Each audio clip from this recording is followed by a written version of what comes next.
Billionaire saw his maid's daughter washing dishes. At 3 a.m., she skipped school. What happened?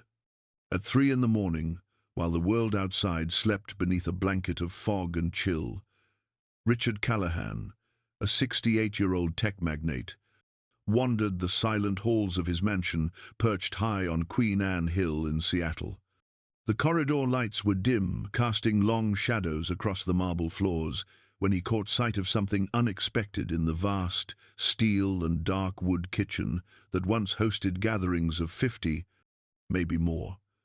There, beneath a small golden light above the industrial stove, a slender girl stood over the sink, her thin frame bent forward, hands submerged in a sink full of hot water and foam. It was Lily Tran, just 17, daughter of Maid, the housekeeper who had served him loyally for over 5 years. Her hands were raw and red, her skin peeling from the heat and detergent. When she turned and saw him, her wide eyes shone with a fear that ran deeper than the mere shock of being caught. She should have been asleep, resting for school like any other high school student. But here she was, washing dishes in the dead of night, hiding something with the desperate urgency of someone who had everything to lose. Richard, a man who had built an empire by reading patterns others missed, felt the first tug of unease. This was not just a dutiful child helping her mother. This was a signal, a quiet alarm, subtle but undeniable. He stood there, unmoving, as the silence around him thickened like fog in the corners of the old house. Outside, the city lay still beneath a curtain of mist.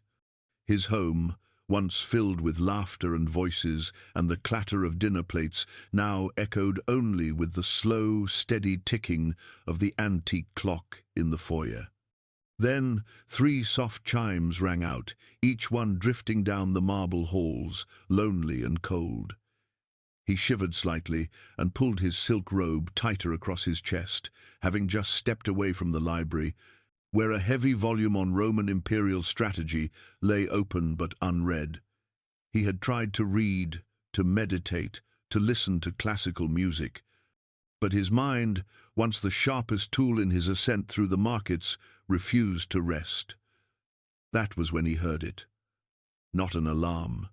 The house's security was absolute. No intruder could breach its defenses.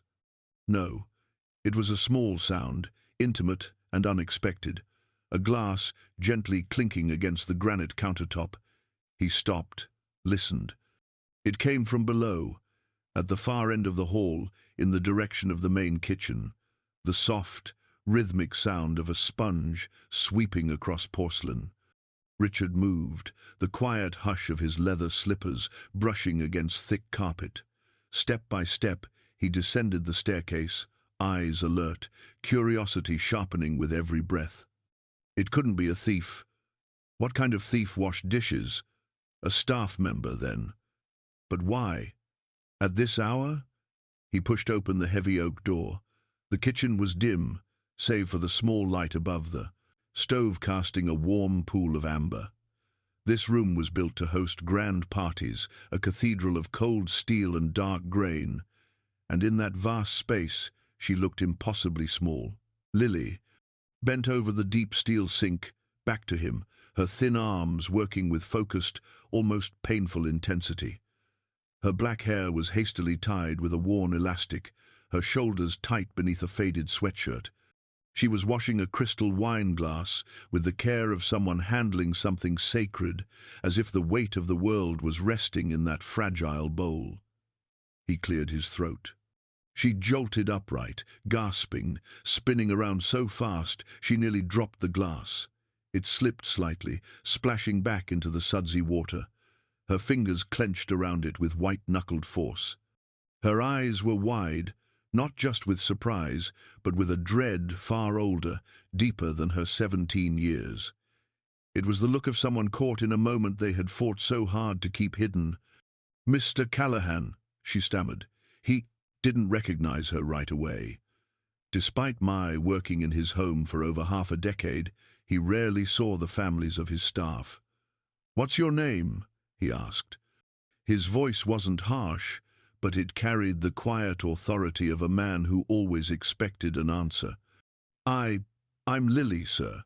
Lily Tran, Maid's daughter." She clutched a dish towel, drying her hands with nervous, frantic energy, her eyes darting toward the back door. Richard stepped fully into the room and turned on the main lights. The bright white glow flooded the space, and she winced, recoiling slightly as if it stung. Now he could see her clearly.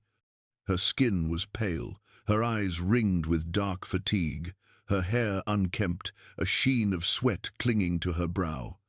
She looked like someone who had returned from war, not a high school girl cleaning up after a party. "What are you doing here at this hour? Where is your mother?" he asked, his voice softer now. She's got a cold, sir, just a little sick. They was worried about the dishes from last night's party, so I told her I'd take care of them so she could rest." The words came too quickly, too rehearsed. Richard glanced at the mountain of dishes. Serving platters, silver trays, dozens of wine glasses. This was the work of 3 people, maybe more. Not a child. "A little cold," he repeated. But already the facts in his mind were unraveling. A girl, alone, at 3 in the morning, hands inflamed, eyes haunted, a voice lined with something he couldn't quite name, not yet. But he had built his career on fractured patterns, on knowing when the pieces no longer fit, and he hated broken patterns. What lay beneath this moment he didn't yet know. But he felt it, like a low tremor before the quake, a silent sacrifice hidden beneath soapy water, a truth she would bleed to protect. And as he stood there, the air unmoving around them, he realized he had stepped into a story much older and far sadder than he was prepared for. This story is only just beginning, and there is still so much waiting ahead. If you felt your heart stir even slightly at these opening moments, don't forget to subscribe to the channel Emotional Echoes, like this video, and share it with someone you care about. Every day, we bring you deeply moving, heartfelt stories that carry a sense of humanity and help you see the world with a warmer heart. Where are you watching this video from? Leave us a comment and let us know where you're listening, so we can see just how far this little story can travel across the vastness of the world. And now, stay with us for the next part of the story, where truth begins to surface and an aging heart will face a choice that may change the course of one young girl's life forever. Richard Callahan stood still for a long moment in the kitchen, bathed in the cold white light, his eyes fixed on Lily Tran's hands. Her fingers, thin and trembling, were red and raw from the hot water and soap, as if they had been scrubbing for hours. A faint scratch marked her wrist, and a small blister was forming just below the knuckle of her left thumb. These were not the hands of a young girl who had helped her mother with dishes for 15 minutes. These were the hands of someone doing too much, someone straining under a burden she should not be carrying. He glanced toward the sink, where the pile of unwashed dishes rose nearly to the faucet. There was grease smeared across platters, dried cream sauce clinging to the wide trays, crystal wine glasses stacked precariously, many still bearing traces of lipstick. This was the aftermath of an elegant dinner party he had hosted for nearly 30 business partners. Normally, a professional catering crew would have cleared most of it.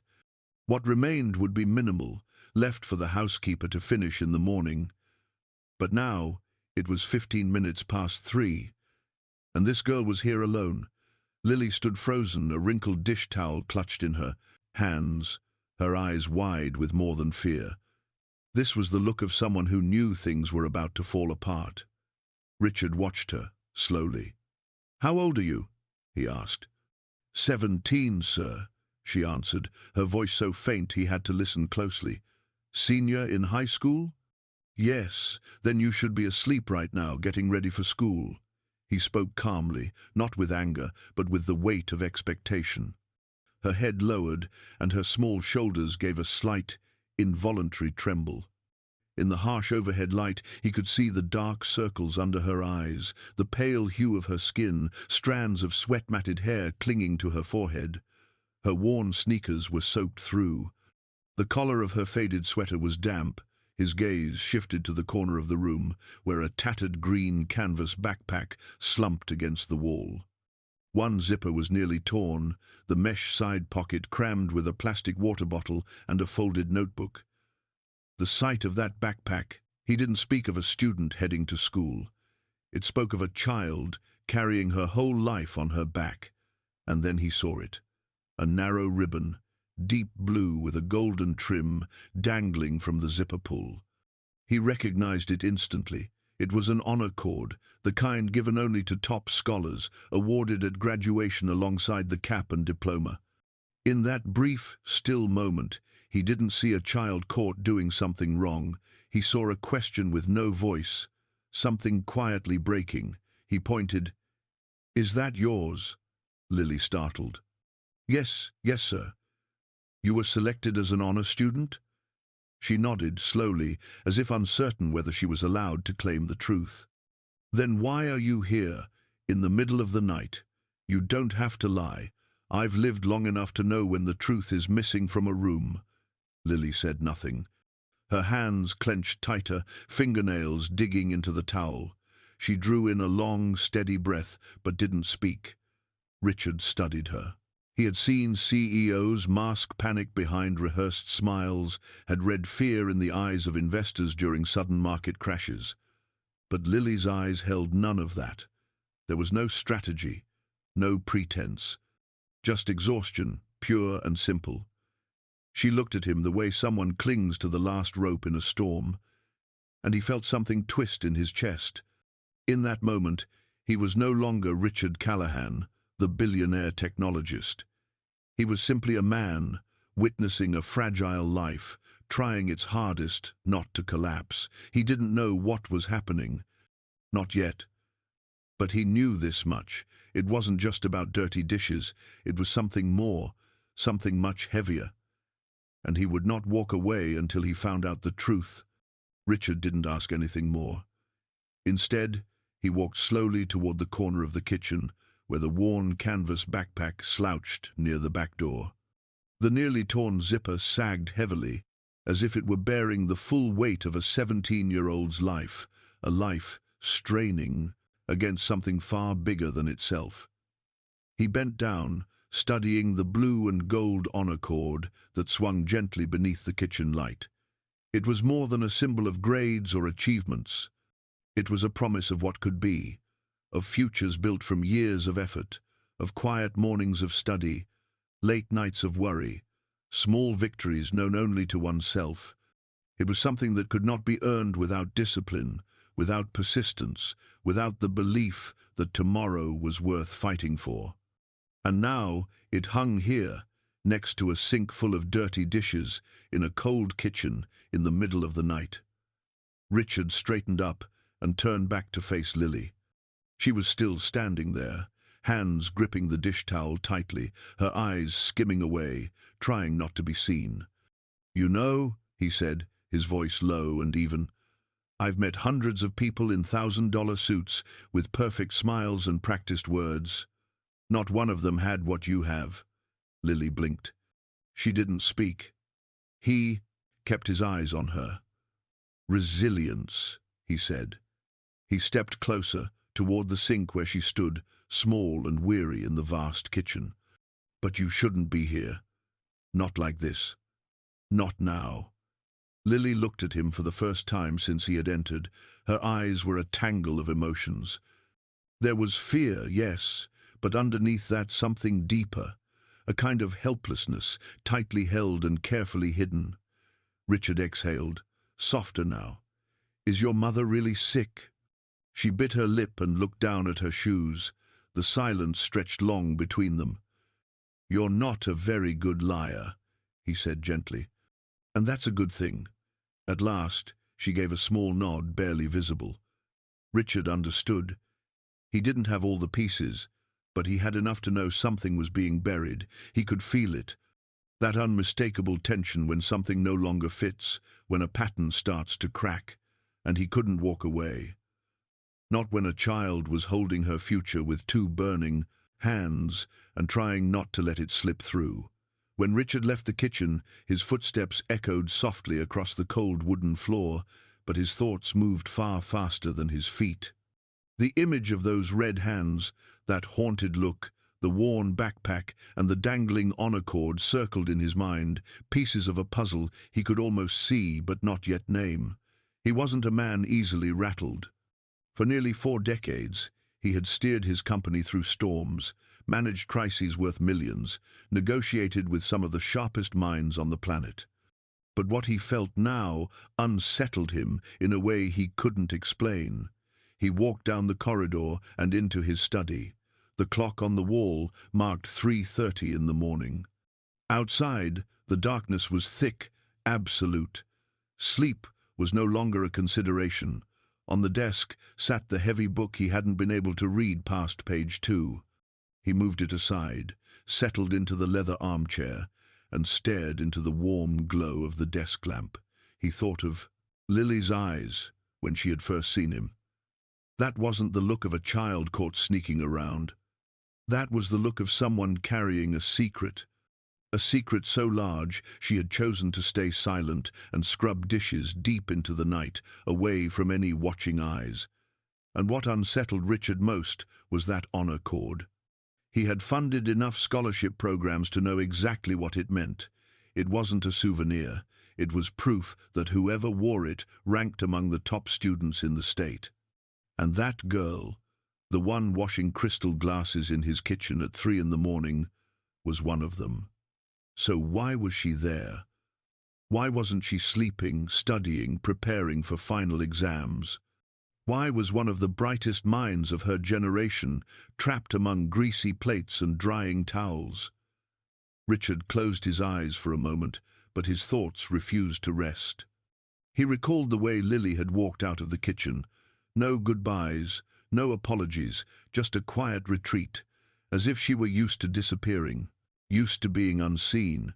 He couldn't sit still, not out of curiosity, but because he knew. Someone out there needed help, and for some reason they were too afraid to ask. But he could. He had once read the rise and fall of entire markets from a single line of numbers, and now he was reading a person. A girl who carried an honor cord not around her shoulders but hidden in the dark. Richard didn't know her story, not yet. But he knew where to begin, and he wouldn't wait for morning.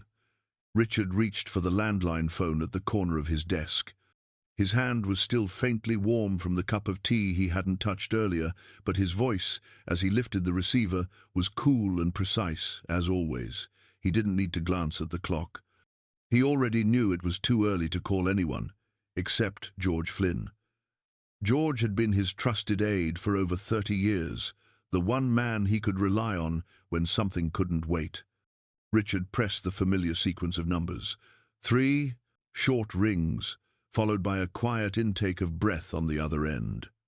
George Flynn speaking, came the deep, slightly hoarse voice of a man just roused from sleep, yet without a trace of irritation. "It's me," Richard said. "Sorry to call at this hour." "It's all right, Mr. Callahan. What's going on?" "I need you to verify something. Urgently. It can't wait until morning." Richard stood, moving toward the window, his eyes fixed on the fog-blurred courtyard beyond. "Our housekeeper, Maid Tran. I want to know her current situation, health, work schedule, anything unusual in the past 2 months." There was a pause on the line. Then George spoke slowly. "I recall she's taken a few recent days off. Said she wasn't feeling well. She sent text messages to report it, but I didn't look into them closely." Richard waited, silent. George continued. "I was drafting a recommendation to review her contract. Her absences have been increasing, and there hasn't been a clear explanation." Richard closed his eyes for a moment, his hand tightening around the receiver. "Put that draft on hold. Do not submit it. There's something else. A girl named Lily. Mai's daughter. 17, I believe. I want to know where she goes to school, her academic record, attendance, and anything unusual in recent weeks." George hesitated, surprised, but didn't argue. "Is something wrong?" Richard's voice lowered. "Tonight I found her in the kitchen, washing dishes, alone, at 3 in the morning. She shouldn't be there. No child should be up at that hour, especially not one who should be preparing for school." There was a long silence. "I understand. I'll contact the school." "Her full name is Lily Tran, correct?" "Yes. Find out everything you can. And one more thing," Richard said, his voice dropping to a thoughtful hush. "She was carrying an honor cord, the kind reserved for the top students. But she's not in school. Something is wrong." George's reply was firm. "I'll take care of it. You'll have a report today." Richard lowered the phone slowly. A strange unease settled in his chest. It was not the kind of tension that accompanied multi-million-dollar deals or boardroom disputes. This was different. This came from the haunted look in a tired child's eyes. A child washing dishes at 3 in the morning in place of her mother. He didn't leave his study for the rest of the morning. Meetings were declined, appointments postponed. He simply sat there, in the well-worn leather chair near the window, eyes drifting over the grey Seattle sky, while his mind stayed tethered to a girl with raw, red hands and frightened eyes. At precisely 8:40, the phone rang. He picked it up before the second chime. "It's George," the voice said, low, and waited. "I have the results." Richard leaned forward, resting his elbows on the desk. "Go ahead." George paused, as if double-checking the facts before he spoke. "Lily Tran, 17 years old, 12th grade, enrolled at Roosevelt High School, top of her class. Maintained a perfect grade point average for the past 3 years. In early October, she was nominated for a full scholarship to the University of California at Berkeley. 2 weeks later, she was selected as a statewide honor student."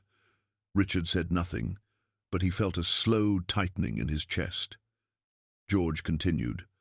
"But as of November 12th, Lily has not attended school. No official leave request, no medical documentation. She's been marked absent without permission every day. The school has attempted to reach her parents multiple times, but no one responded. Her mother's phone service has been disconnected." Richard exhaled, heavy and quiet. "What about the scholarship?" "No longer valid," George said. "She missed the response deadline. The award was reassigned to another candidate from the waiting list. Her homeroom teacher says they're deeply concerned. Said Lily was the pride of the school. No one can understand why a student with her record would vanish just weeks before graduation." Richard stood and walked to the window. He caught his own reflection in the glass. A man long accustomed to control and power, now facing something he could not manage with influence or negotiation. A child disappearing from school. "What about Mai?" he asked. George's tone darkened. "I haven't been able to access her medical records yet, but I have a source who told me she recently resigned from a part-time job at a laundry service near Chinatown. The official reason was personal matters, but the truth is, her health is failing. She's missed too many shifts in the last 2 months. The only job she's holding on to is the one at your residence." Richard clenched his hand. The pieces were beginning to fall into place, and the image they formed was not a kind one. A mother growing weaker, a daughter quietly withdrawing from school, a family vanishing from view. He didn't know the full story yet. But as he had learned throughout his life, when the pattern no longer made sense, there was always a truth being hidden, and he could not let it stay hidden. Not this time. Not when the honor cord of one of the state's brightest students was wrapped around a fraying backpack like a memory left behind. George returned after an hour. This time, he entered the study carrying only a thin folder, but the weight on his face looked as though he bore the burden of an entire building. Richard was standing beside the bookshelf, his fingers idly tracing the spines of biographies on Marine officers and wartime generals, the kind of reading he often turned to when logic needed to outweigh emotion. He turned as George stepped in. "What did you find?" he asked. George didn't sit. He stood tall, his posture stiff, as though the truth deserved to be delivered without comfort or cushion. "Maid Tran was diagnosed with systemic lupus erythematosus about 8 weeks ago," he began. "It's an autoimmune disease. Her immune system is attacking her own body. From the documents I pulled, it's an advanced case. Her joints are inflamed, her heart and lungs are beginning to show complications." Richard tightened his hand into a fist. He pictured Mai, quiet and steady, moving through his home for the past 5 years. Always on time, always polite, always patient, never complained, never asked for anything. "Is she receiving treatment?" he asked. George shook his head slightly. "Her health insurance doesn't cover the recommended medication. It's a newer biologic drug. The name's difficult to pronounce, but the market price is around $1,100 per month. On top of that, she needs regular visits to a rheumatologist and frequent blood work. Altogether, if she wants to keep her condition from worsening, it's close to $2,000 each month." Richard asked quietly. "Does she have any income beyond what I pay her?" George opened the folder. "She used to. A night job at a dry cleaner in the Vietnamese district. She gave it up 3 weeks ago, couldn't stand for more than an hour. Since then, no other income. Her phone service was disconnected. Electricity and water bills are overdue. I had someone check. Their apartment's heating is down. The oven's broken too." Richard didn't respond right away. He walked slowly to the window, placed a hand on the cool wooden frame. Seattle's skies were still blanketed in fog, but inside him a different kind of storm had begun to swell. He wasn't thinking about numbers or strategies. He was thinking about a woman, quietly breaking down, clinging to the only job that still gave her a thread of insurance coverage. And he was thinking about a 17-year-old girl who had given up her scholarship, her school, and her future, so her mother could have 1 more month of medicine. He asked softly, almost to himself, "Does Lily know?" George nodded. "She does. Not only knows, she's doing everything she can to hide it. I confirmed she's working night shifts at a small diner called the Golden Spoon. The hourly wage is low, it's nowhere near enough, but she keeps going. According to the manager, Lily hasn't missed a single shift since she started." Richard said nothing. He just stared out the window. The sky was a dull, unforgiving grey. Tiny droplets of rain began to trail down the glass. Each one felt like a question pressing against his chest. How long had it been since he truly saw the people around him? How long had someone slipped into darkness while he busied himself with numbers, contracts, and courteous handshakes? What stirred in him now wasn't just anger at a broken system. It was shame.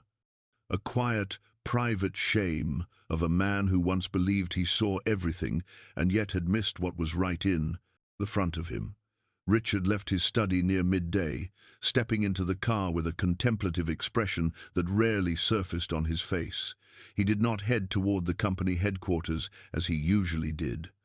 Instead, he told the driver to go straight to the Southern Commercial District, to the small diner called the Golden Spoon, the place George had mentioned. Seattle's streets were damp after a night of steady rain.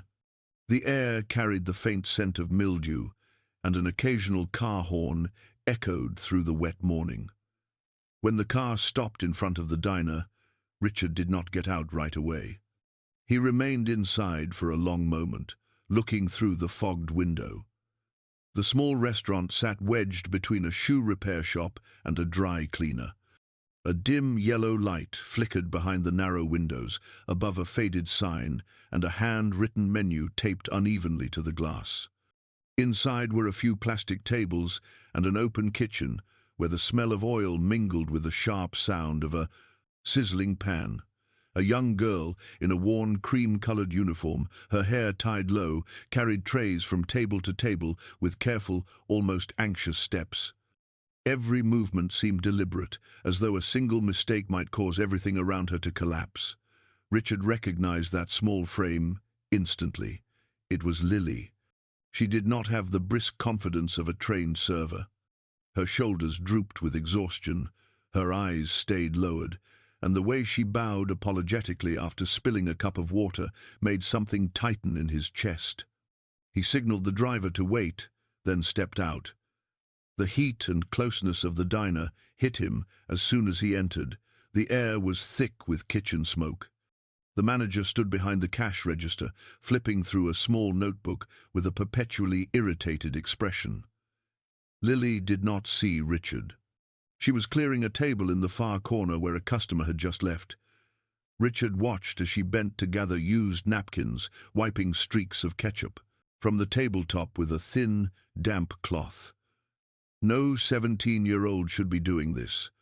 Not at night, after school, and certainly not in place of the days she should be sitting in a classroom, pen in hand, eyes on the whiteboard instead of scrubbing floors and tables.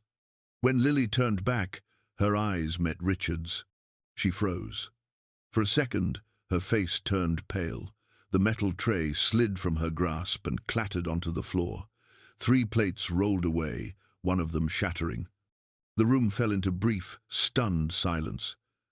The manager glanced up, ready to scold, but stopped when he saw Richard standing there. Not because he recognized who Richard was, but because the presence of the older man carried a quiet, heavy authority. Lily knelt to pick up the tray, her voice thin. "I'm sorry. I didn't see you." Richard said nothing at first. He simply looked at her, slowly, with a weight he did not try to hide. He saw everything now, clearer than he ever had. The hair, damp with sweat. The frayed canvas shoes, the fresh scratch on her wrist. She was trading every waking hour for one more day of medicine for her mother. Not a simple part-time job, but a web of hidden night shifts, concealed like wounds that could not be allowed to bleed. Richard stepped closer, speaking gently. "How many shifts do you work each week?" Lily did not answer immediately. She looked at the floor. 5 evenings, she whispered. "From 6 until midnight, sometimes later if it's busy." He nodded, then asked, "And during the day?" Her answer came like a confession. "I clean the house, wash the dishes at the mansion. My mother can't. If no one does the work, she will lose the job." Richard did not ask anything else. He did not need to. Every word she spoke peeled away another layer she had tried so hard to protect, and the truth stood before him as unmistakably as the broken plate at their feet. She had not simply left school. She had traded her youth, her future, and her own health for it. Shift by shift, night after night, lie after weary lie, all to keep her mother alive for one more week. And no one knew. No one. Except the man standing in front of her now. Lily said nothing after her final answer. She simply stood there, head bowed, as though waiting for a verdict. But Richard Callahan did not scold her. He did not offer a lecture or weigh her actions against some moral code. Instead, he watched her quietly for a long moment and then spoke in a low, steady voice. "Go home. You don't need to do anything else today. I'll speak with the manager." Lily opened her mouth, ready to protest, but when she met his steady, solemn gaze, she only nodded, small, hesitant, but unmistakably grateful. Richard turned to the manager, exchanged a few brief words, and paid for a meal he never ordered. Then he stepped out into the grey midday light. But his mind did not travel with him. It stayed behind, in his kitchen, in a quiet corner near the refrigerator of the house where Maid Tran had worked for 5 faithful years. There, hanging loosely on the old door, was a photograph he had barely noticed until that morning. A man in worn military fatigues stood beside a rusted helicopter, eyes locked on the camera with a gaze that seemed to defy time itself. The face was weathered, no longer young, but there was something uncannily familiar about it. Richard had dismissed it at first, perhaps Mai's former husband or a relative. But now, with every thread of their story rising to the surface, he forced himself to recall every detail. He called George. "I need you to check a photograph in Maid Tran's apartment. There's a man in uniform. I need to know who he is." George responded immediately. "Do you have any other details? A name? A unit?" Richard paused. "I think I've seen him before. Not in person. Maybe in a letter." George didn't press further. "I'll head there now." Nearly an hour passed. Richard sat on the third-floor balcony, in the place where he often read in the mornings. When the phone rang, he picked up before the second buzz. George's voice was concise but heavy. "His name is Lily Tran, Vietnamese-American, former U.S. Army captain, Special Forces, served in Afghanistan and Iraq. Military records confirm he was killed in action during a rescue mission about 12 years ago." Richard gripped the arm of his chair. That name was not unfamiliar. He stood suddenly, walked into his study, and opened an old drawer, the one where he kept letters from the time when his older brother, Sam Callahan, still served overseas. And there it was. A faded manila envelope, unmarked by stamps or postmarks, with a single line written in careful handwriting, asterisk, "For the Callahan family, through Sam," asterisk. Inside were 3 handwritten letters, the English clear and strong. They were signed by Lily Tran. The first letter described a firefight in the Helmand Mountains, where Sam's unit had been ambushed. Lily had run through open fire to save him, and was the last to see Sam alive. In the letter, Lily did not boast. He simply wrote that he felt responsible to let the family know Sam had fought to the very last second, with courage and unshakable loyalty. Richard remembered reading those letters in silence, years ago, after receiving news of Sam's death. Back then, he had been too broken to write back, too young to understand that gratitude was more than sorrow. And then, as time passed, he had tucked the letters away, along with many things he thought would never matter again. But now, hearing the name Lily Tran, learning he was connected to Lily, perhaps as her uncle, or maybe even her father, memories surged back with the force of a breaking wave. A man who had once risked his life to save Richard's brother, a family Richard had quietly forgotten. And now, that man's daughter was trading her own future for one more day of medicine for her mother. The photograph was no longer a keepsake. It was a reckoning, a call across time, not for pity, but for a debt unpaid. And Richard knew, at last, it was time to begin. The golden spoon appeared before Richard Callahan for the second time that day, but this time he didn't stay in the car. The air inside was thick with the smell of old oil, scorched shallots, and the hiss of grease in the back kitchen. It wasn't the kind of place he ever imagined himself entering, much less sitting down. Certainly not a place for a man who had spent his life inside polished boardrooms and billion-dollar negotiations. Yet he stepped in anyway, his polished black shoes dulled by the worn tile beneath his feet. Overhead, a sluggish ceiling fan turned with a heavy rhythm, each rotation dragging the heat and weariness of the space in slow circles. He didn't have to ask. He spotted Lily immediately. She was hunched over a cooler at the far end of the counter, rinsing spoons in cloudy ice water. The glow of fluorescent bulbs washed over her skin, making her already pale complexion look almost translucent. Her uniform sleeves were rolled up, revealing a fresh bruise at the bend of her arm. The fabric of her sneakers had split at the toes. The insole was long gone. Richard didn't call out. He simply sat down at a small table by the window, watching. A minute later, the manager emerged from the kitchen. A thick-set man with a stained apron and a permanent scowl barked across the diner. "Lily, Table 3 still doesn't have water. You think the customers just came here to breathe air?" His voice cut through the room. Lily froze, turned, and caught sight of Richard. Her expression flickered in disbelief. But she had no time to speak. The manager was still going. "Spacing out again? If you don't want this job, just say so. There's a line out the door waiting to take your place." She rushed to grab the pitcher and 2 plastic cups, her hands trembling. A few drops splashed onto the table. Richard saw it all. He saw the stares from the other customers as Lily's face flushed with embarrassment. And then, just as she turned back, the damp towel on her tray slipped to the floor. She stepped on it. The cups tipped, water poured across the table and soaked a woman's handbag. A plate clattered to the ground. The woman shrieked. For a moment, everything froze.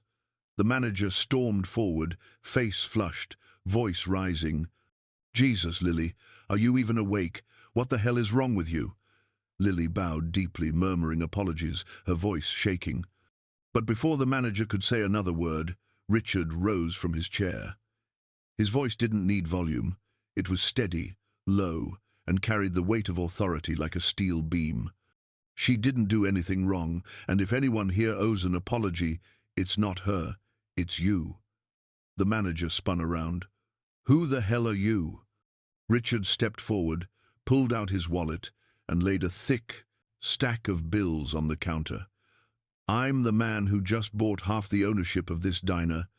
As of today, I have a say in how staff are treated. And this young woman, she's done. No more shifts.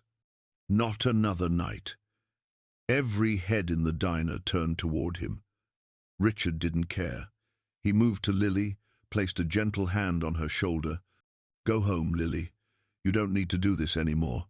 She looked up at him, her lips pressed together, eyes shining but refusing to fall. 17 years old, humiliated in front of strangers. But still standing, still holding on to a dignity no one could strip away, Richard knew he couldn't undo the exhaustion layered over her like old bruises. He couldn't give back the sleep she lost, worrying whether her mother would survive the winter. But this moment he could make right. He could end it. And so he did. For the girl with the honor cord hidden in a backpack, who had carried the weight of an entire household on her narrow shoulders. From today forward, Richard would not see her as a stranger, because today he had finally begun to see her. Lily didn't leave the diner right away after Richard declared that her work there was over and he would take responsibility. She stood frozen, as if the moment unfolding before her couldn't possibly be real. Her lips moved slightly, but no words came. Behind the counter, the manager still hadn't recovered, one hand gripping the edge of the table like it was the only thing keeping him from saying something he would regret. The air inside the diner felt suspended, taut and hushed. Then came the slow scrape of a chair, a few hushed murmurs from nearby tables. An older woman shook her head gently. A middle-aged man glanced at Lily with quiet concern. But Lily noticed none of it. She was still caught in the strange, disarming feeling of being pulled into the light, not by humiliation, but by kindness. And it was this kindness, not cruelty, that made her feel the smallest. Richard placed a gentle hand against her back. "Come on, I'll take you home." But Lily stepped back. "No, I still need to clear a few tables." Her voice was soft, but it held a stubborn edge. Richard was about to object, but then he stopped himself. He understood. She didn't want to leave like someone escaping. She wanted to leave on her own terms, with dignity, finishing the last thing she had committed to. So he nodded. "Then I'll wait in the car." Lily bowed her head, whispered a quiet thank you, and turned back to the table in the far corner. 5 large plates and a half-spilled soup tray. A customer had just left. The table was streaked with fish sauce and soy, napkins stained with ink and broth. Her hands were still trembling as she stacked the plates, one at a time. When she placed the last dish on the tray, it tipped slightly, and then the entire stack slipped from her grip. The crash was sharp and sudden. Porcelain shattered against the floor, fragments flying across the tiles like a burst of glass birds. Every head turned, every eye fixed once again on Lily. She stood frozen, lips drained of color, eyes wide. No one said anything. No one shouted. The manager took a half step forward but froze when he saw Richard still by the door. Lily bent down quickly, reaching for the pieces. One jagged shard sliced into her finger, and blood welled up instantly. Still, she didn't stop. Her other hand kept moving, gathering the broken bits. That was when Richard walked forward and knelt beside her. He said nothing. He took a clean napkin from a nearby table and gently wrapped her bleeding finger. The room fell into absolute silence. Lily looked at him, and for the first time, her tears fell. Not because of the pain, but because no one had ever knelt beside her like this before. Richard didn't scold. He didn't reach out to lift her as if he were a benefactor. He simply sat there, at her level, quietly sharing her shame and confusion as if they were burdens he, too, was meant to carry. When he finished bandaging her hand, he met her eyes and said softly, "There's nothing to be ashamed of. You've done more than any child should ever be asked to do." Lily couldn't speak. She just nodded. And when she finally stood up, the eyes in that diner no longer watched her with pity or curiosity. They watched with respect. A silent respect for a girl who had broken a stack of dishes but had not let her spirit shatter with them. The black car pulled quietly away from the worn-down street where the golden spoon sat, tucked between shuttered storefronts. In the back seat, Lily sat silently, her hands resting on her lap, fingers twisting the edge of her stained uniform. The fabric was damp, speckled with oil, clinging to her like the remnants of a shift that had clung too tightly for too long. She didn't dare look at Richard. She didn't know how to begin. Or if she even should. The silence inside the car was not uncomfortable, but still unnaturally still. Only the soft swish of the windshield wipers and the blur of streetlights sliding across the window broke the quiet. Richard didn't rush her. He understood that some truths can't be pried out. They have to be given when the weight becomes too much to carry alone. When the car turned onto a narrow road by the lake, the one he often came to when solitude was needed, he signaled to the driver to stop. Outside, the water lay dark and still, mirroring the smeared glint of distant lamps. Richard turned toward the girl beside him, her head bowed, shoulders drawn in. "Can you tell me why?" he asked gently. Lily looked up. Her lips were pressed together, her eyes blinking fast, as if to push back something threatening to rise. She didn't ask how he knew, didn't question why he cared. She simply breathed out and began, "My mom has lupus. The doctor said if she doesn't get the right meds, it'll get worse. But the insurance won't cover them. It's almost $2,000 a month." Her voice was steady, like someone who had practiced this confession many times in her head, but never said it aloud. "I asked her to let me take time off school. Told her I'd go back when she got better. I dropped out, took extra shifts, hid everything from her. I thought if I could just push through a few months, maybe she'd recover." She paused, turned toward him, and this time her eyes weren't brimming with tears. They were dry, hardened with the kind of strength that forms when there's no other choice. "I know it was stupid. I know no one thinks it's right to give up a future for a month's worth of medicine. But," her voice cracked and she swallowed, "I did it for my mom. Without her, Georgetown or any college wouldn't mean anything." Richard didn't speak right away. He looked at her young face, worn with exhaustion far beyond her years, and felt a quiet heaviness settle in his chest. He thought about the scholarship reports he'd signed, the speeches he'd given at galas, the polished words about hope and opportunity, never once imagining that a girl once ranked at the top of her class might slip silently out of the system, not from failure, but from love. At last, he nodded. Slowly, firmly. "No, you weren't stupid. You were just the only one brave enough to choose the hardest thing." The car rolled forward again, slipping into the soft glow of evening streetlight. and for the first time during the entire drive, Lily leaned back against the seat and let out a long breath, as if, at last, someone had looked at her sacrifice and said, "Asterisk, you were right to care this much." Asterisk.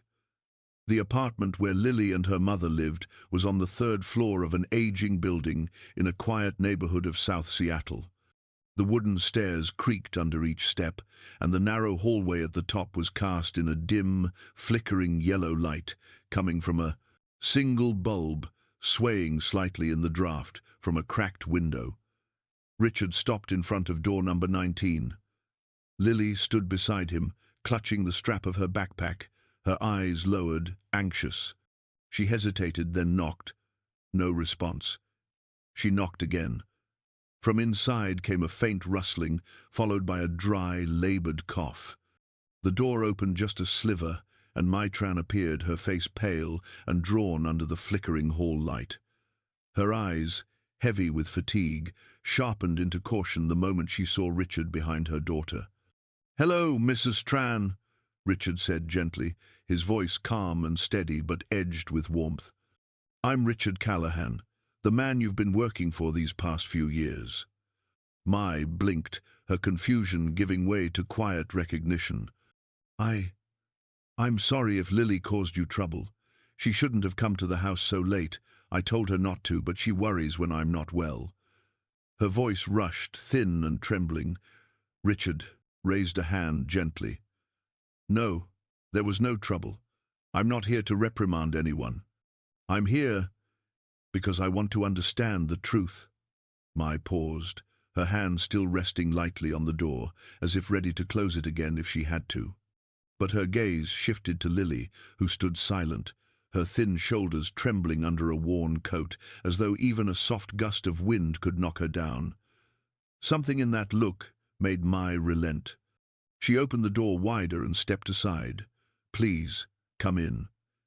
The apartment inside was small and cold. Richard noticed immediately that no heat was running.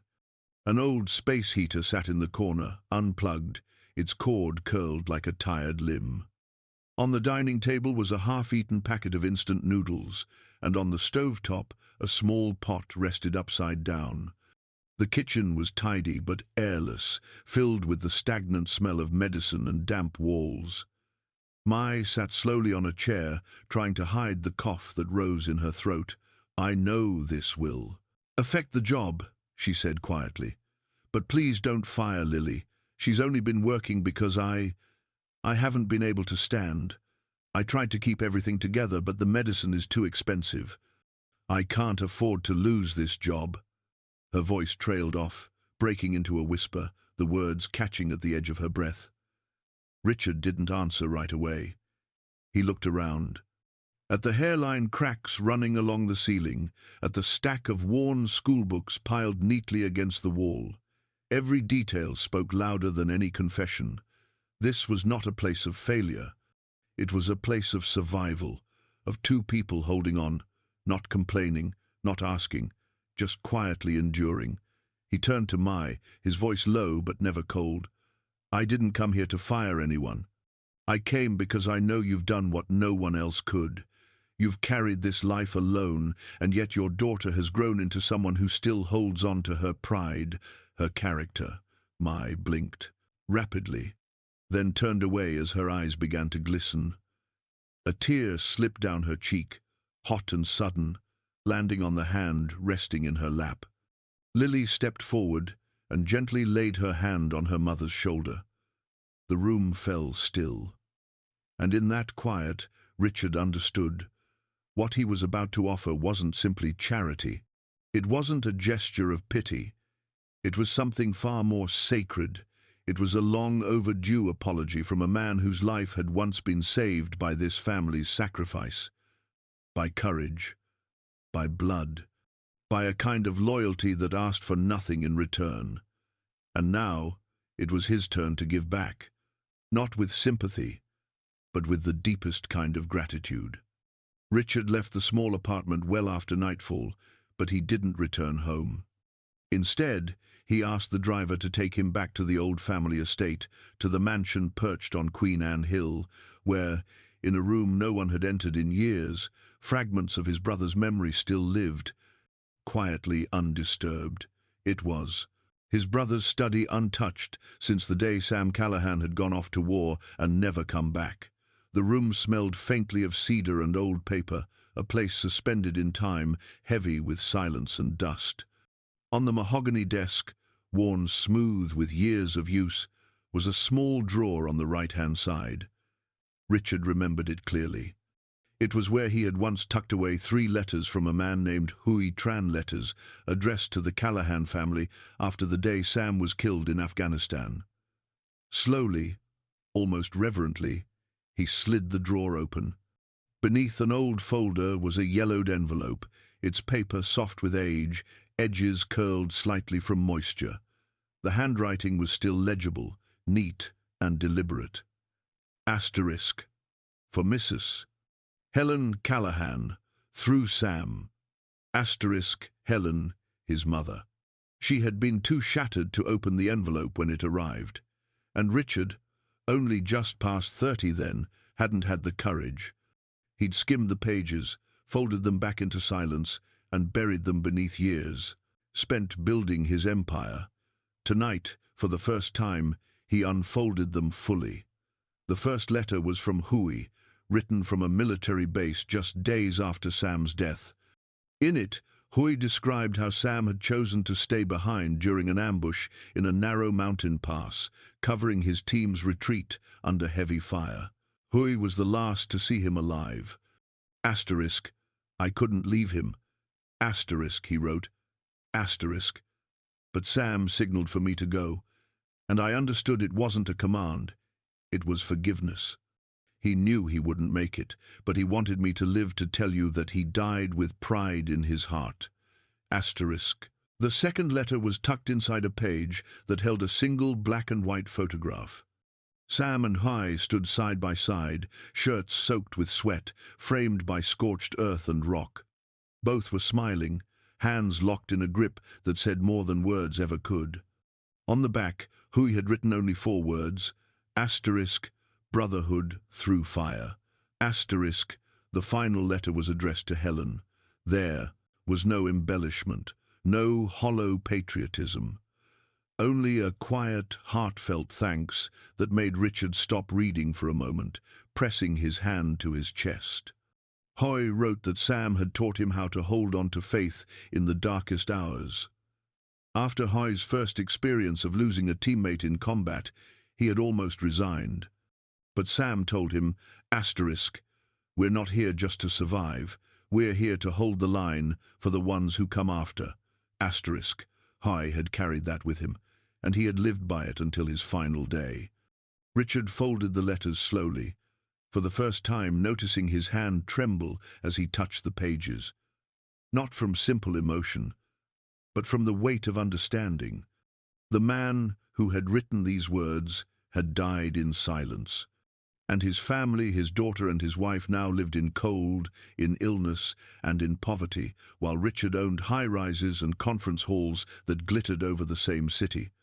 The name times Lily Tran times was no longer a memory. It was a bridge, a thread running from the man who had died to save his brother to the girl who was fighting to live in a world that had given her nothing. Richard held the photograph between his fingers, then reached for his phone. He called George. Have the car ready tomorrow, he said, voice low but clear. I want to go to the National Cemetery, and I want my mother to come with me. He looked at the letter once more. He knew some things that had never been spoken now had to be said, not just to lay the past to rest, but to open a future where sacrifice no longer faded into silence, where what had been given in fire would not be forgotten in comfort. The next morning, without calling ahead, Richard returned to the small apartment where Lily and her mother lived. In his hand, he carried a folder of documents and a carefully wrapped envelope in soft ivory parchment. When Lily opened the door, she was still wearing the same old sweater from the day before, her hair neatly tied back, her face looking like she'd finally managed a few hours of sleep, though the swelling beneath her eyes lingered. Mai was sitting in the corner of the room, wrapped in a thin blanket, her frail body nearly swallowed by a worn fabric chair. She began to rise when she saw him, but Richard raised a hand, gently motioning for her to stay seated. He pulled a chair closer and sat down across from the two of them. No pleasantries, no small talk. He opened the folder and placed it on the table in front of Lily.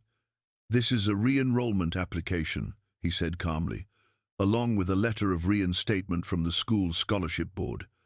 I spoke with them.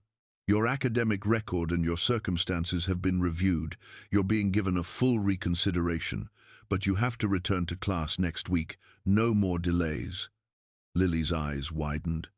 She reached for the documents like they might disappear if she blinked. Her fingers trembled slightly as she held the pages, her expression a mix of disbelief and fragile hope. Then Richard turned to Mai, his voice lowered, steady but softer. "And this is a referral to a specialized treatment program at the Mayo Clinic.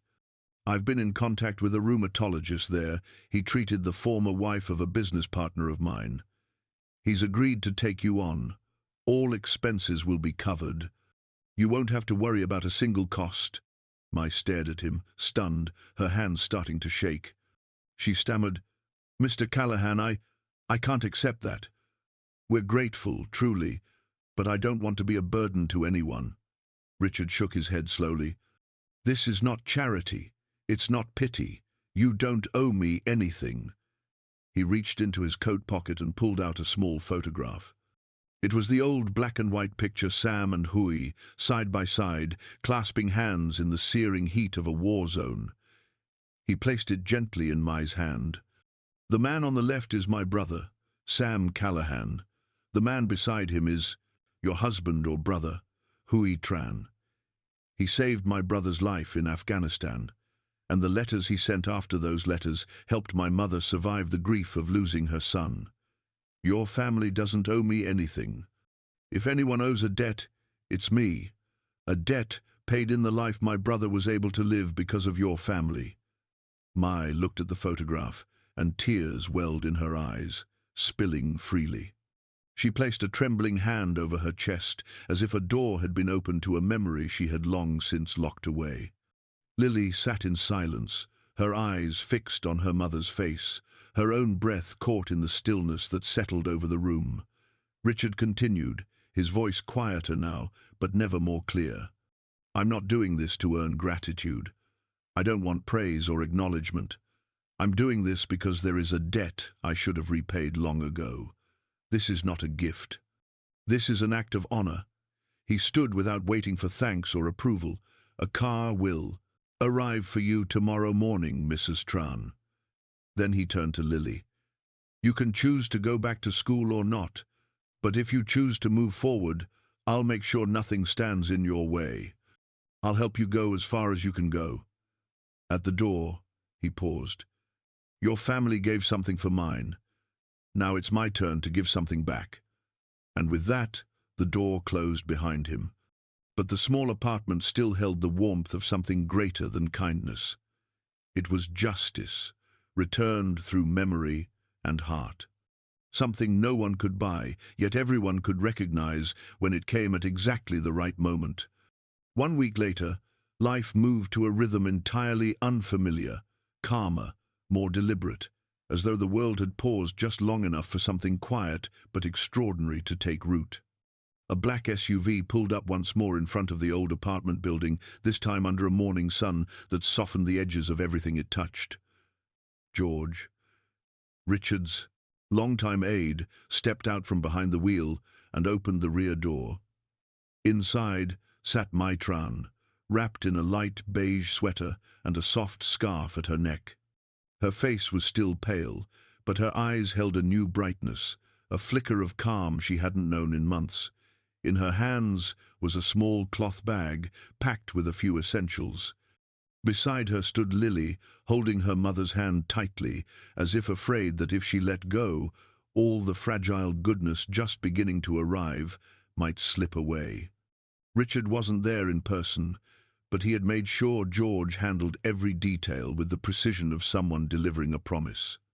The car would take Maid directly to the airport, where an escort would meet her and accompany her all the way to the Mayo Clinic. Her records, prescriptions, blood work, everything had been arranged. Nothing was left undone. As the car pulled away and disappeared down the street, Lily didn't cry. She stood still, watching, until the vehicle vanished from view. Then, without a word, she turned and walked back inside, but she didn't go home. She changed out of her old work uniform and into a crisp white shirt, freshly ironed. She laced up a clean pair of sneakers, modest but sturdy, a gift from George the day before. In her backpack was a student file, a letter of reinstatement, and a new ID card issued by the principal's office. On the front it read, Lily Tran, honor student, that day. She returned to school not as someone who had stumbled back in, but as someone who had fought her way there.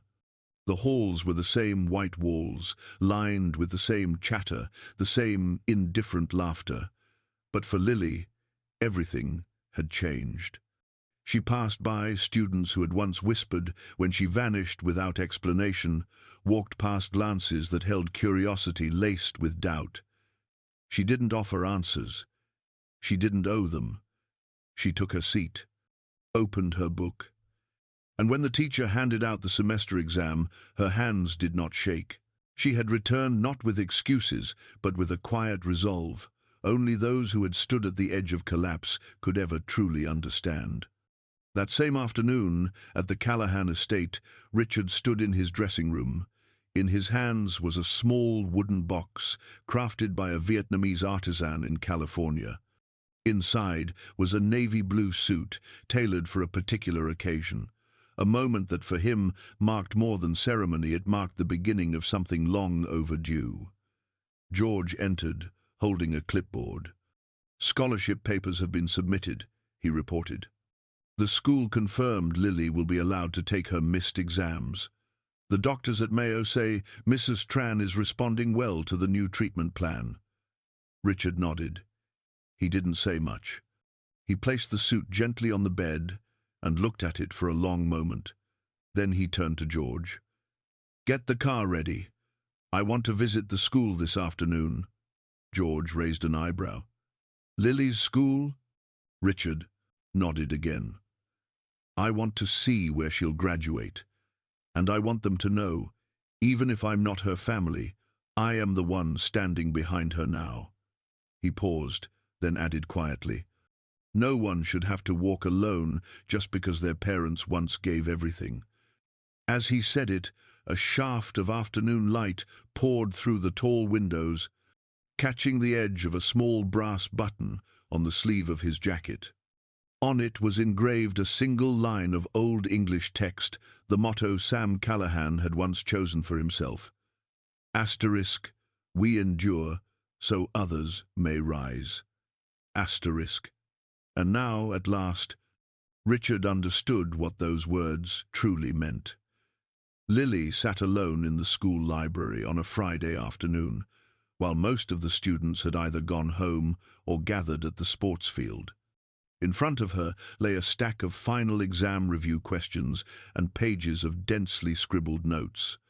Soft light filtered through the large window beside her, casting a gentle glow on the notebook and blurring the inked words for a fleeting moment. She looked up, rubbing her eyes not out of fatigue, but because a strange, unnameable feeling had suddenly risen in her chest. Less than a month ago, she had stood behind a dishwashing sink, hiding the red marks on her hands and dodging suspicious glances. And now she was preparing for a make-up exam that would determine whether she would regain her scholarship. There were no more whispers behind her back. No more pitiful looks or well-meaning invitations laced with discomfort. People finally understood, not because of long-winded explanations, but because of her steady silence, and because of one man who refused to look away.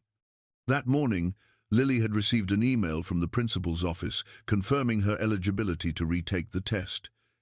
If she did well, her full scholarship for the final year would be reconsidered. She knew this was not a pardon from the system, but it was a chance, a deserved one. When the library bell rang, signaling it was nearly closing time, Lily packed up her books. On her way out, she passed by a group of old friends sitting under a tree, their laughter echoing across the courtyard. One of the girls stood up and called out, "Lily, want to come sit with us? It's been so long." She paused for a brief second, then smiled. "I've still got a few more chapters to review, but thank you. Maybe next time." The girl nodded, her smile genuine and warm. Lily kept walking, feeling as if a breeze had passed through her chest. She knew she didn't need to explain anything further. The long hours she spent studying, the calm, kind way she carried herself, the way she never blamed anyone, that was the clearest answer of all. When she arrived home, there was a message from George. It was a photograph. In it, her mother sat quietly in a hospital chair, holding a cup of warm tea, her face serene. The caption beneath the image read simply, "Stable." Lily sat down, holding her phone as if to preserve that moment forever. There was no grand victory, no medal or certificate, but in her heart it was a triumph more profound than any accolade. Because she had not let shame drown her, she had turned fear into fuel. Turned the quiet nights of dishwashing into the very foundation for walking forward with her head held high. That evening, when she opened her review packet once more, she no longer saw only printed words. She saw her mother receiving the care she needed. She saw Richard Callahan standing in front of the school office, his eyes steady like a father, silently guarding a daughter not born of his blood. And she saw herself, no longer bowed, but stepping forward, from the shadows of sacrifice into the light of a restored faith. Graduation day arrived on a June morning bathed in golden sunlight. The school courtyard shimmered with blue and white streamers fluttering gently in the breeze, while soft music played from small speakers nestled in the grass near the ceremony stage. Students in black gowns and square caps stood in neat rows by class, their faces glowing with a mix of excitement and bittersweet nostalgia under the early light. Lily sat in the front row, among the honor students. A placard around her neck displayed her name, and just below it, in smaller letters, a phrase that caught her breath, "Class Commencement Speaker." At first, she had declined the offer. She said she wasn't worthy. But the principal had smiled and told her that sometimes the ones who don't finish with perfect scores still become the truest symbols of strength and dignity. When her name was announced, the entire courtyard erupted in applause.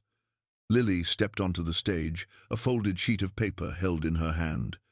But as she reached the microphone and looked out over the sea of familiar faces, she paused.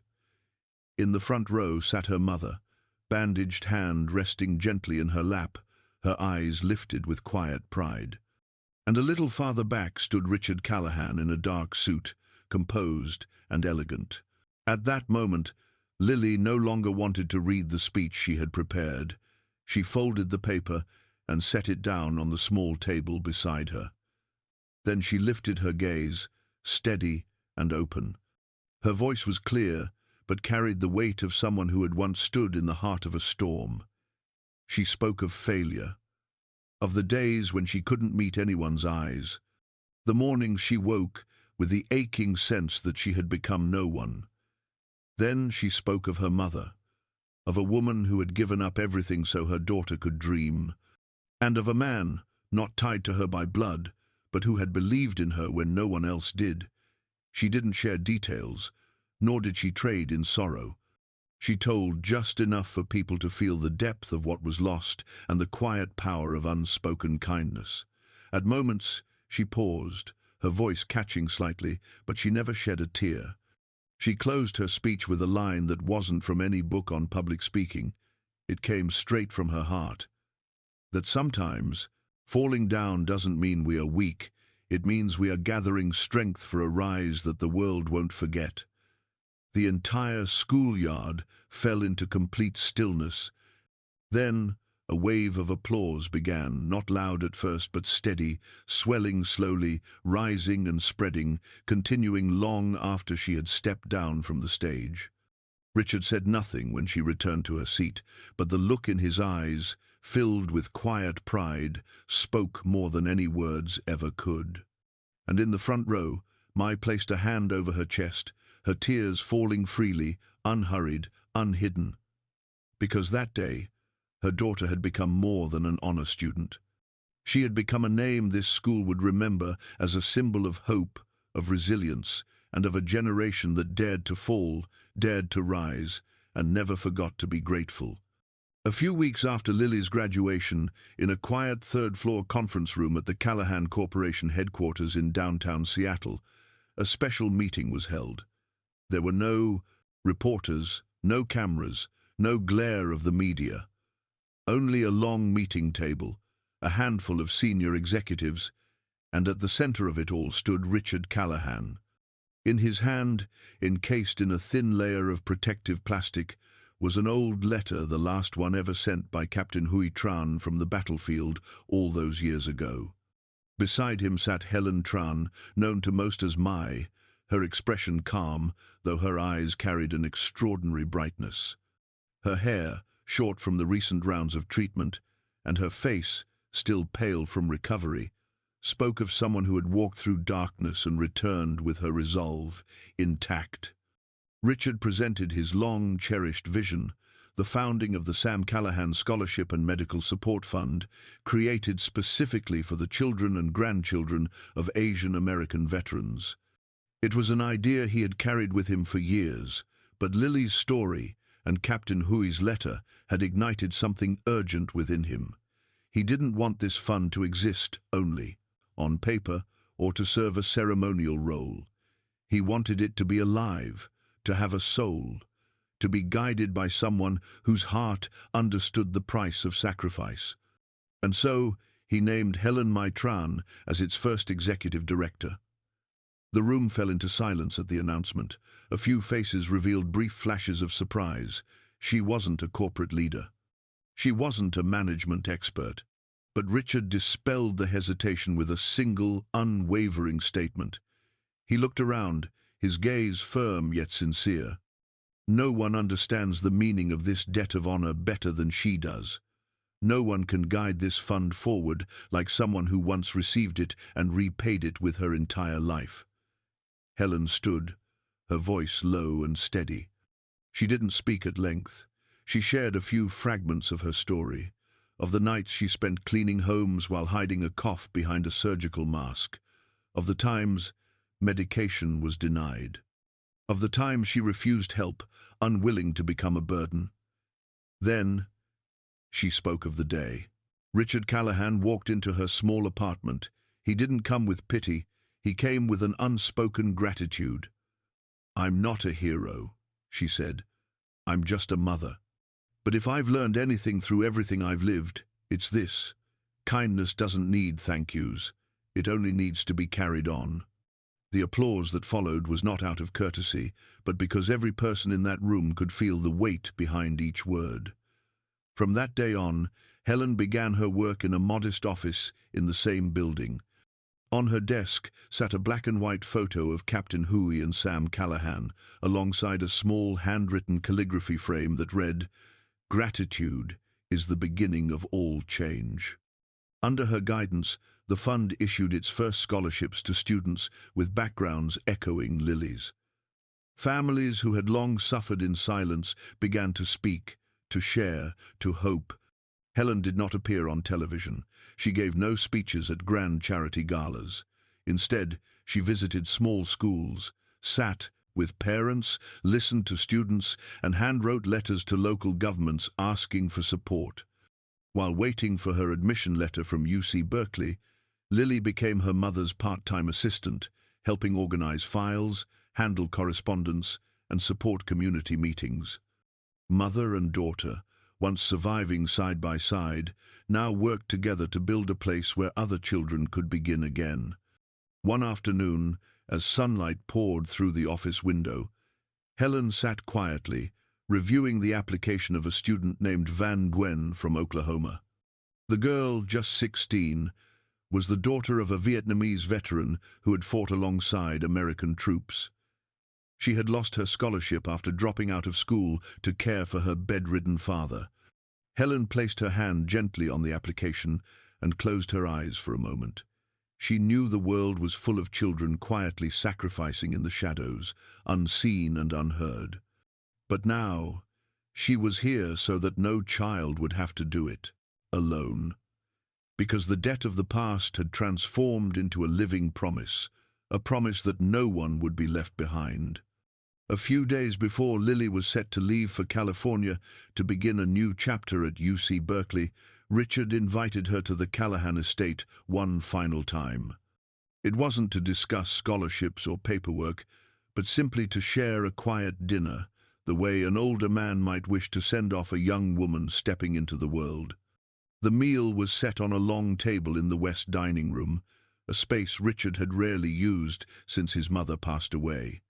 There were no elaborate dishes, only warm chicken soup, lightly toasted bread, and a small plate of steamed vegetables. Everything felt comforting, unpretentious, as did the atmosphere of the room that evening.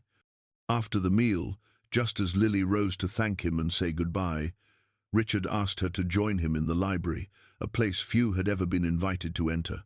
The room remained just as she remembered it, from the first time quiet, timeless, the scent of oak wood and old pages weaving a fragrance that softened the heart. Richard walked to a glass cabinet in the corner, unlocked it, and retrieved a small box made of ebony wood, its surface carved with intricate patterns.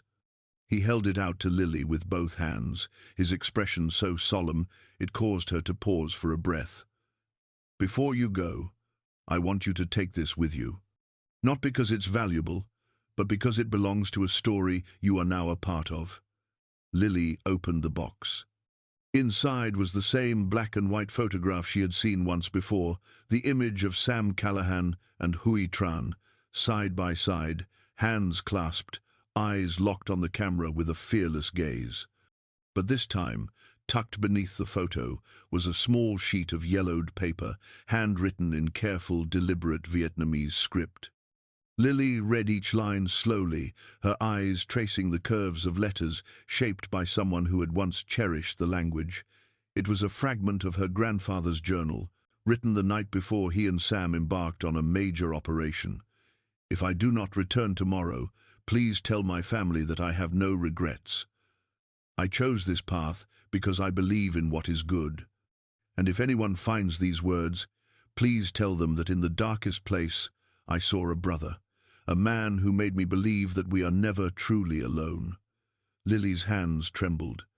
She could not find words in that moment. Richard sat across from her and nodded slowly. "I found this after the war ended." Hui had hidden it behind the photograph, perhaps hoping that if anyone ever kept it, they would understand the meaning of a friendship that crossed borders. "I've kept it for decades, not just as a keepsake, but as a reminder that what we do today is often built on the sacrifices made by others long before us." Lily laid her fingers gently on the edge of the box. It felt as though a piece of history had come alive beneath her touch.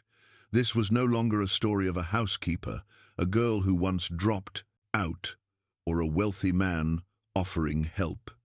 This was a story of two men on a distant battlefield, one American and one Vietnamese, who placed their trust in each other at a time when every breath might have been their last.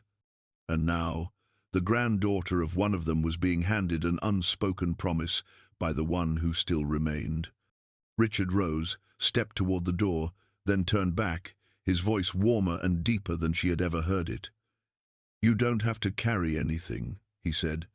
"But if someday you see someone standing at a crossroads, unsure whether to keep going or turn back, remember that you were lifted not just by money, but by a gift from the past. And pass that gift on, in your own way."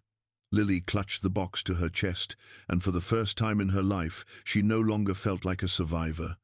She felt like the bearer of something far greater than herself, a story written in loyalty, in belief, and in a friendship that had endured beyond time and war. She bowed her head deeply, not out of polite gratitude, but in recognition that the ground she now walked so firmly upon had been made steady by those who once gave everything so she could stand tall. On a quiet autumn morning, Richard Callahan stood beneath the rows of maple trees at the gates of UC Berkeley, the university young Sam Callahan once dreamed of attending after returning from war, and now, the place where Lily Tran was beginning a brand new chapter of her life. The young woman wore a brown coat, her backpack slung over one shoulder, her hair neatly tied back. She walked beside her mother, eyes bright, steps full of purpose. Helen Mai Tran had recovered now. Her figure remained slender, but there was a firmness in her posture that hadn't been there before. She was no longer the housekeeper hidden in the shadows. She had become a woman known across the community, admired for both her compassion and her quiet strength. When the two women paused in front of the dormitory building, Lily turned her head and searched the crowd. Richard lifted his hand in a gentle wave. She didn't run to embrace him the way a granddaughter might, but the look in her eyes held all the depth words could never carry. It was gratitude. It was reverence. And it was a bond that needed no blood to feel unbreakable. As the car pulled away from the campus, Richard leaned his head against the back of the seat, his gaze drifting beyond the window. The world outside blurred, but in his mind, every detail of the journey remained vivid, as if it had only just begun. A girl washing dishes at 3 in the morning, her hands raw and red, her eyes filled with fear, and a clumsy lie that had stirred a thread between past and present, between a debt never claimed and a compassion never spoken aloud. It had never been just about rescuing a family from the edge. It had been about healing a soul long buried beneath old wounds. That night, back at the estate, Richard didn't open his laptop. He didn't read reports or make any calls. He simply turned off the lights, went to bed, pulled the blanket over himself, and closed his eyes. For the first time in decades, he didn't toss or turn.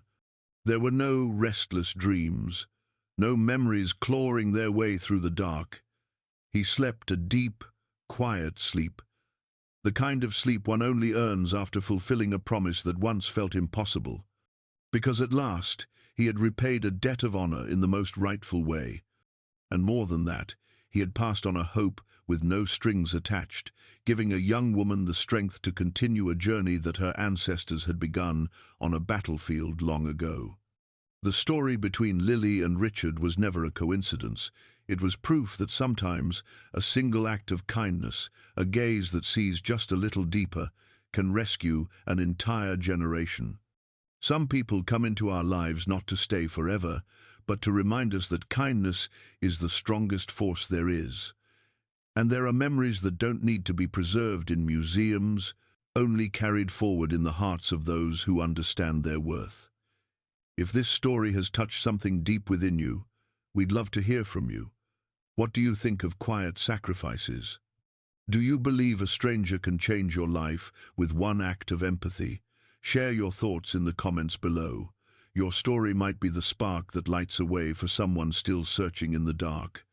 Don't forget to subscribe to Emotional Echoes to stay connected to stories that move, inspire, and remind us of the human goodness still waiting to be discovered. Like and share if you believe the world is still filled with beauty worth passing on. Thank you for staying with us until the very end of this journey. We'll see you in the next story with a new path, a new heart, and a new hope awakened. Until then, we wish you good health, a peaceful life, and days full of laughter and quiet acts of kindness. Farewell for now.